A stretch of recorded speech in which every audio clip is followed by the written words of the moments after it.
ಮತ್ತೊಂದು ಕಡೆ ಧರ್ಮಸ್ಥಳ ಪ್ರಕರಣವನ್ನು NIA ತನಿಖೆಗೆ ಕೊಡಬೇಕು ಅಂತ ಹೇಳಿ ಶ್ರೀಗಳು ಮನವಿಯನ್ನ ಮಾಡಿಕೊಂಡ್ರು ಅಮಿತ್ ಶಾಗೆ. ಇದೇ ವಿಚಾರಕ್ಕೆ ಸಂಬಂಧಪಟ್ಟಂತೆ ಬೆಂಗಳೂರಲ್ಲಿ ಸಿಎಂ ಸಿದ್ದರಾಮಯ್ಯ ಕೂಡ ರಿಯಾಕ್ಟ್ ಮಾಡಿದ್ದಾರೆ. ಶ್ರೀಗಳ ನಿಯೋಗ ಅಮಿತ್ ಶಾ ಅವರನ್ನ ಭೇಟಿಯಾಗಿತ್ತು. NIA ತನಿಖೆಗೆ ಒಳಪಡಿಸಬೇಕು ಅಂತ ಹೇಳಿ ಧರ್ಮಸ್ಥಳ ಪ್ರಕರಣವನ್ನು. ಈಗ ರಿಯಾಕ್ಟ್ ಮಾಡಿದ್ದಾರೆ ಸಿದ್ದರಾಮಯ್ಯನವರು. ನಾವು SIT ರಚನೆ ಮಾಡಿದ್ದೇವೆ, ಅವರು ಪೊಲೀಸರಲ್ವಾ?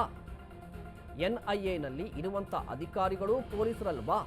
ಹಾಗಾದರೆ NIA ತನಿಖೆ ಯಾಕೆ ಬೇಕು ಅಂತ ಪ್ರಶ್ನಿಸಿದ್ದಾರೆ. ಸಿಎಂ ಸಿದ್ದರಾಮಯ್ಯನವರ ರಿಯಾಕ್ಷನ್ ಇದು. ಬಿಜೆಪಿ ನಾಯಕರು ಒಂದಿಷ್ಟು ಶ್ರೀಗಳು ಕೂಡ ಧರ್ಮಸ್ಥಳ ಪ್ರಕರಣಕ್ಕೆ SIT ತನಿಖೆಗೆ ವಿರೋಧವನ್ನು ವ್ಯಕ್ತಪಡಿಸ್ತಾ ಇದ್ರು. ಅಂದರೆ SIT ರಾಜ್ಯ ಸರ್ಕಾರದ ಅಂಡರಲ್ಲಿ ಬರುತ್ತೆ, ಹೀಗಾಗಿ ನಿಷ್ಪಕ್ಷಪಾತವಾಗಿ ತನಿಖೆ ನಡೆಯಬೇಕಿದೆ. ಇದರ ಜೊತೆಗೆ ಈ ಧರ್ಮಸ್ಥಳದ ವಿರುದ್ಧ ದೊಡ್ಡ ಷಡ್ಯಂತ್ರ ಆಗಿದೆ, ವಿದೇಶಿ ಹಣ ಕೂಡ ಬಂದಿದೆ. ಒಂದಿಷ್ಟು ಅವರ ಆರೋಪದ ಪ್ರಕಾರ, BJP ನಾಯಕರ ಆರೋಪದ ಪ್ರಕಾರ ಒಂದಿಷ್ಟು ಫಂಡಿಂಗ್ ಆಗಿದೆ. ಭಯೋತ್ಪಾದನಾ ಸಂಘಟನೆಗಳಿಗೂ ಈ ಷಡ್ಯಂತ್ರಕ್ಕೂ ನಂಟಿದೆ ಅನ್ನುವ ಆರೋಪ ಇದೆ.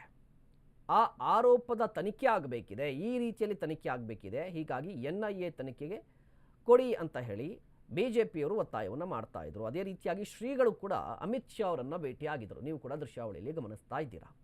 ಶ್ರೀಗಳ ನಿಯೋಗ ಕೂಡ ಅಮಿತ್ ಶಾ ಅವರನ್ನು ಭೇಟಿಯಾಗಿ ಮನವಿಯನ್ನು ಸಲ್ಲಿಕೆ ಮಾಡಿದೆ. ಅಮಿತ್ ಶಾ ಅವರು ಕೂಡ ಒಂದು ರೀತಿಯಾಗಿ ಸಕಾರಾತ್ಮಕವಾಗಿ ಸ್ಪಂದಿಸಿದ್ದಾರೆ ಅಂತ ಮಾಹಿತಿ ಇದೆ. ಬಟ್ ಇದೇ ವಿಚಾರಕ್ಕೆ ಸಂಬಂಧಪಟ್ಟಂತೆ ಸಿದ್ದರಾಮಯ್ಯವರು ಕೂಡ ಮಾತನಾಡಿದ್ದಾರೆ. SITಯಲ್ಲಿರೋರು ಕೂಡ ಪೊಲೀಸರು, NIAಯಲ್ಲಿ ಇರೋರು ಕೂಡ ಪೊಲೀಸರು ಅಂತ ಹೇಳಿದ್ರು. ಇನ್ನು ಇದೇ ವಿಚಾರಕ್ಕೆ ಸಂಬಂಧಪಟ್ಟಂತೆ MB ಪಾಟೀಲ್ರು ಕೂಡ ರಿಯಾಕ್ಟ್ ಮಾಡಿದ್ದಾರೆ. MB ಪಾಟೀಲ್ರು ಕೌಂಟರ್ ಮಾಡಿದ್ರು ಶ್ರೀಗಳ ನಿಯೋಗಕ್ಕೆ. ಸ್ವಾಮೀಜಿಗಳಿಂದ ಅಮಿತ್ ಶಾ ಭೇಟಿ BJP ಸ್ಪಾನ್ಸರ್, ಹೀಗಾಗಿ ಕೇಂದ್ರ ಗೃಹ ಸಚಿವರನ್ನ ಭೇಟಿಯಾಗಿದ್ದಾರೆ. ಮೊದಲು ಈ ಪ್ರಕರಣ SITಗೆ ಕೊಟ್ಟಾಗ BJP ಸ್ವಾಗತ ಮಾಡಿತ್ತು. ಈಗ ರಾಜಕೀಯ ಕಾರಣಕ್ಕಾಗಿ ವಿರೋಧಿಸ್ತಾ ಇದ್ದಾರೆ ಅಂತ ಹೇಳಿ ಬೆಂಗಳೂರಲ್ಲಿ ರಿಯಾಕ್ಟ್ ಮಾಡಿದ್ದಾರೆ. ನೋಡಿ, ಒಂದು ಕಡೆ NIA ತನಿಖೆಗೆ ಕೊಡಬೇಕು ಅಂತ BJP ನಾಯಕರು ಶ್ರೀಗಳ ಮನವಿ, ಮತ್ತೊಂದು ಕಡೆ CM ಸಿದ್ದರಾಮಯ್ಯನವರ ಹಾದಿಯಾಗಿ ಕಾಂಗ್ರೆಸ್ ನಾಯಕರ ವಾದ ಸಿಂಪಲ್ ಆಗಿದೆ.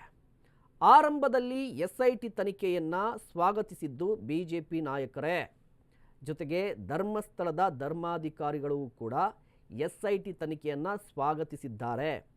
ಆದರೆ BJPಯವರು ಈಗ ತಮ್ಮ ರಾಜಕಾರಣಕ್ಕಾಗಿ SIT ತನಿಖೆಯನ್ನು ವಿರೋಧಿಸ್ತಾ ಇದ್ದಾರೆ ಅನ್ನೋದು ಕಾಂಗ್ರೆಸ್ ನಾಯಕರ ವಾದ ಆಗಿದೆ.